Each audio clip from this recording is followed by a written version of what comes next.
Buongiorno bianconeri, et oui, enfin, Giuntoli s'est libéré. C'était une telenovela. Dans ces dernières années, on en a vécu beaucoup. Vous vous souvenez, Locatelli, puis Vlahovic, dans cet hiver magique qu'on a vécu il y a presque 2 ans maintenant.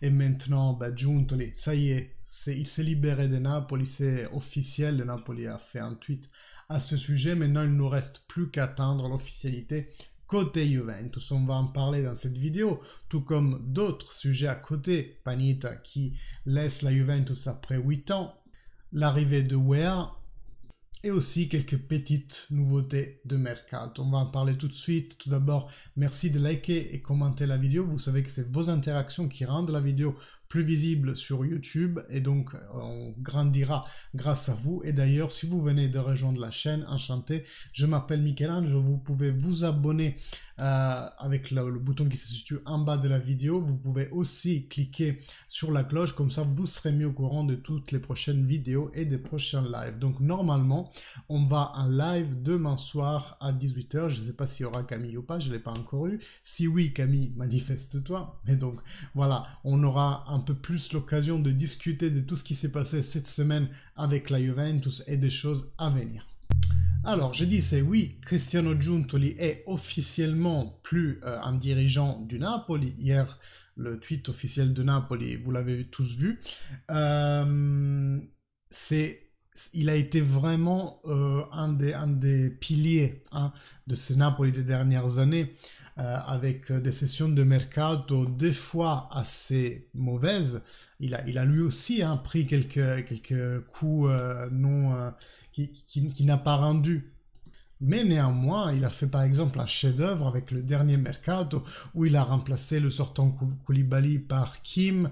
Il a pris Kvaratskhelia. L'année d'avant, il avait pris Osimhen, sauf que l'année d'avant, il avait eu une grosse blessure et il n'avait pas explosé autant qu'il l'a fait cette année. Donc, Cristiano Giuntoli est, oui, un très bon homme de mercato, mais surtout, ce que les sources semblent nous indiquer, c'est que c'est vraiment quelqu'un qui va être proche de l'équipe. Notamment, on nous raconte que lui, il ne suit pas les matchs depuis la tribune, mais directement depuis le banc. Or maintenant, est-ce qu'à voir si Massimiliano Allegri pourra supporter une présence aussi assidue comme s'il avait le souffle chaud du chef sur le coup, et donc est-ce qu'il continuera à le faire à la Juventus ou pas? Mais dans tous les cas, ça va être quelqu'un, et enfin j'ai envie de dire, qui va être à la Continence à 7 h du matin et qui va sortir à 22 h. C'est ça qu'on nous dit de Cristiano Giuntoli, chose qui nous a manqué depuis quand? Depuis que le CDA a été complètement remis à zéro et que les Nedved, Agnelli, Cherubini, etc. ont été exclus en fait de la Juventus ou de leur rôle, comme dans le cas de Cherubini. Il manquait vraiment quelqu'un qui s'intéresse à l'opérationnel. Scanavino, Calvo, Ferrero, c'est des hommes mis par Elkann pour amener la Juventus à gagner certaines batailles, mais plus en dehors de la pelouse des jeux que dedans. C'est pas des hommes de football.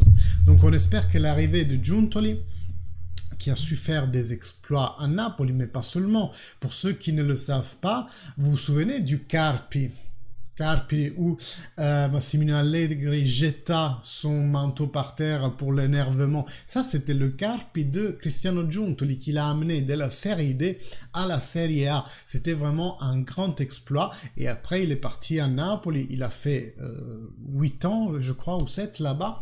Et puis maintenant, c'est notre dirigeant sportif. La Juventus a vraiment insisté sur le dossier Giuntoli parce qu'on croit dans l'homme Giuntoli. Pourquoi? Comment on sait que la Juventus a voulu Giuntoli et personne d'autre? C'est très simple. Dans un contexte de mercato assez difficile, même si il y avait des gros noms qui s'étaient libérés, je pense à Salamidzic, je pense à comment il s'appelle? Massara du Milan, je pense à Tare de la Lazio, ces noms-là étaient disponibles sur les marchés. Mais on s'est entêté, on voulait Cristiano Giuntoli. Et donc Cristiano Giuntoli est censé signé avec la Juventus entre hier en fait et aujourd'hui, parce qu'il y a aussi une deadline côté FIGC. On doit déposer les contrats des dirigeants à une date limite. Il me semble que c'était hier, donc on ne sait toujours pas si c'est fait, mais on imagine que oui. Et donc Giuntoli pourrait être officialisé aujourd'hui, demain, mais je pense plus vraisemblablement lundi. Et tout ça parce que Aurelio De Laurentiis a bien entendu voulu y mettre son grain de sel, il ne pouvait pas s'en empêcher. Pourquoi permettre à la Juventus de tranquillement commencer le mercato, ouais, on l'a commencé même sans Giuntoli, je veux dire, mais pourquoi rendre un service à la Juventus en fait? Pourquoi? C'était logique en fait qu'il fasse un move comme ça. À honneur du vrai, il l'a fait aussi quand Sarri est passé au Chelsea, il a fait à peu près la même chose. En fait, Cristiano Giuntoli, il aime faire chier jusqu'à la fin. J'aime dire ça. Et je pense que c'est pas anecdotique le fait que le Napoli gagnant du Scudetto voit partir Spalletti et Giuntoli la même année. Je pense que des climats comme celui de Napoli, avec un dirigeant aussi... je ne vais pas sortir un mot qui me mettrait en difficulté, mais aussi draconien, on va dire, comme Aurelio De Laurentiis, mais tout comme Claudio Lotito, je pense que c'est à peu près le même climat, eh bien c'est assez difficile à vivre d'un point de vue du salarié ou du collaborateur, comme dans le cas de Giuntoli. Donc, il a dû même renoncer à une certaine somme, on parle de 5 millions, sur lequel Giuntoli se serait assis pour permettre sa sortie du club et donc atteindre son nouvel but dans le monde du travail qui est la Juventus. Il aura un contrat, on parle de 1,5 million par an pendant 5 ans. C'est un contrat riche pour un dirigeant, mais j'ai envie de dire, ça touche certainement pas les salaires des entraîneurs et des joueurs. Et donc va devoir accompagner une Juventus à un plein changement. La Juventus change de peau et moi je m'attendais pas à un changement drastique, mais je vois de plus en plus des noms sur le mercato qui me font penser que oui, il va y avoir un renouvellement. Bon, à part les Arthur Zaccaria, McKennie qui sont en sortie, et ça c'est sûr, Ranocchia, Hans Nicolas Caviglia qu'il va falloir vendre et vendre à un bon prix. Il y a aussi une possibilité que Bonucci sorte, parce que on lisait la dernière fois, l'autre jour, il me semble, sur Corriere dello Sport, que la Juventus aurait fait comprendre à Bonucci, même s'il a mis son Instagram j.juventus. Que potentiellement ça serait pas mal de se dire adieu dans cette saison même. Pareil pour Wojciech Szczesny, qu'on l'aime, il a relâché une déclaration il y a quelques jours sur la Juventus, son amour pour la Juventus et comme quoi il compte rester, et sur Massimiliano Allegri qu'il a défini comme un ami, malgré la phase un peu fâcheuse que Allegri avait sortie à son égard, qui était, vous vous souvenez, Szczesny ne parle pas assez bien italien, ça se trouve il voulait dire autre chose, bref. Mais Szczesny semble intentionné à rester, néanmoins c'est un contrat assez lourd pour la Juventus, que ce soit Bonucci ou Szczesny ou le même Alessandro, on parle de 7 millions par an. Donc Alessandro, on sait que la Juventus cherche à s'en débarrasser, mais jusqu'à maintenant on n'a rien entendu par rapport à Bonucci et Szczesny. On a juste entendu leur version, leur envie de rester à la Juventus le plus longtemps possible. Aujourd'hui, il semble que la Juve soit aussi disposée à se libérer de ce joueur-là pour baisser la masse salariale et donc pouvoir investir plutôt sur la jeunesse. On a eu déjà Timothy Weah qui est arrivé l'autre jour, vous avez vu les images. On a renouvelé Adrien Rabiot et là je sais que la tifoseria juventina forcément elle est divisée en deux. Ceux qui pensent que c'est une bonne idée et qui aiment Rabiot, ceux qui pensent que c'est une mauvaise idée déjà pour le fait de avoir fait une seule année de contrat, et surtout je pense que Adrien Rabiot paye une certaine proximité avec Massimiliano Allegri, et comme Massimiliano Allegri est très détesté en ce moment, forcément on fait le lien avec lui.